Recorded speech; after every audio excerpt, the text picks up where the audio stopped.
कैसे हैं आप सभी? आई होप अच्छे होंगे राइट। चलिए मैं प्रजापति टीचर पे आज से स्वागत करती हूँ और आज मैं आपके लिए लेके एक्सरसाइज 4.4 का क्वेश्चन नंबर 3। तो प्लीज ध्यान समझिएगा, साथ ही लाइक शेयर करना मत भूलिएगा। ओके बच्चों, आइए स्टार्ट करते हैं। देखिए इस क्वेश्चन में क्या कहा गया है। देखिए, क्या एक ऐसी आम की बगिया बनाना संभव है जिसकी लंबाई चौड़ाई से दुगनी हो और उसका क्षेत्रफल 800 मीटर स्क्वायर हो? यदि है तो उसकी लंबाई और चौड़ाई ज्ञात कीजिए। तो सबसे पहले हम सॉल्व करके देखेंगे कि इसका आंसर एग्जैक्टली आ रहा है कि नहीं, मतलब कि लंबाई और चौड़ाई आ रही है या नहीं आ रही। अगर एग्जैक्टली लंबाई और चौड़ाई आ रही है तो हम कह सकते हैं हाँ, ऐसी बगिया, आम की बगिया बनाना संभव है। राइट बच्चों, अब देखिए हमें लंबाई और चौड़ाई के बारे में क्या कहा गया है। जिसकी लंबाई चौड़ाई से दुगनी है, मतलब लंबाई तो हमें 2 गुनी बता रहा है, बट चौड़ाई के बारे में कुछ भी इंफॉर्मेशन नहीं है। तो हम यहाँ पर क्या कर लेंगे, माना कि बगिया की चौड़ाई equals to x metre. Right, तो चलिए हम यहाँ रिटर्न कर लेते हैं। माना कि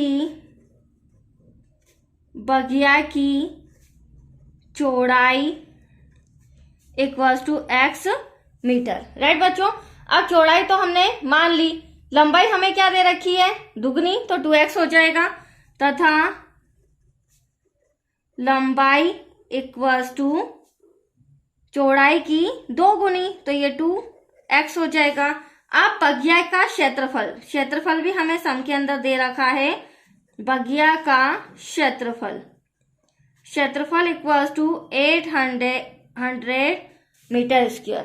राइट, अब देखिए पढ़ने पर ही हमें समझ आ रहा है कि चौड़ाई x मीटर है और लंबाई उसकी 2 गुना है, मतलब कि डबल है। तो कहीं ना कहीं ये आयत का शेप बन रहा है। जो आम की बगिया है वो किस शेप की है, आयत की है। तो यहाँ पर हमें आयत का फॉर्मूला लगाना होगा।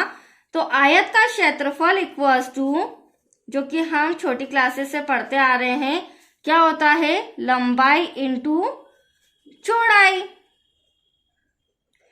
अब देखिए क्षेत्रफल कितना है बच्चों, 800 इक्वल्स टू लंबाई हमारी 2x है, चौड़ाई को हमने x माना। ठीक है, अब सॉल्व करेंगे यहाँ पर। तो 800 तो हमारा ऐसा कैसा, 2x का x में मल्टीप्लाई करेंगे 2x स्क्वायर।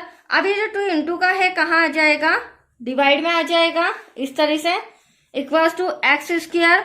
कैंसिल करेंगे 2 1 2 2 2 4 8। तो यहाँ पर क्या बचा, 400 इक्वल्स टू x स्क्वायर। अगले स्टेप में स्क्वायर हटाएंगे, वर्गमूल लगाएंगे। राइट, अब 400 का वर्गमूल अगर आपको डिफिकल्ट लग रहा है, वैसे तो 20 आता है, तो आप ऐसे भी कर सकते हैं। √4 का वर्गमूल, 4 का वर्गमूल 2, और यहाँ पर मैंने 100 अलग कर दिया, 100 का वर्गमूल 10। तो इन दोनों का मल्टीप्लाई करेंगे, दैट्स योर आंसर 20। तो यहाँ तक आया समझ में। अब x को क्या माना था हमने, चौड़ाई माना था। तो चौड़ाई आपकी आ चुकी है, जिसे हम यहाँ रिटर्न कर लेते हैं या फिर यहाँ लिख लेते हैं। बगिया की चौड़ाई x इक्वल्स टू 20 मीटर। तो बगिया की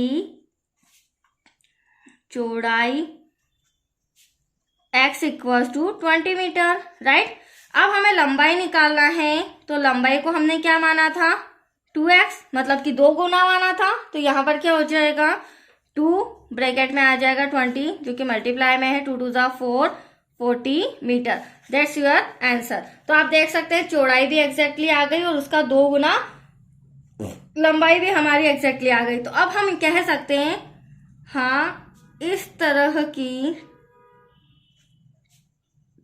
बगिया बनाना संभव है।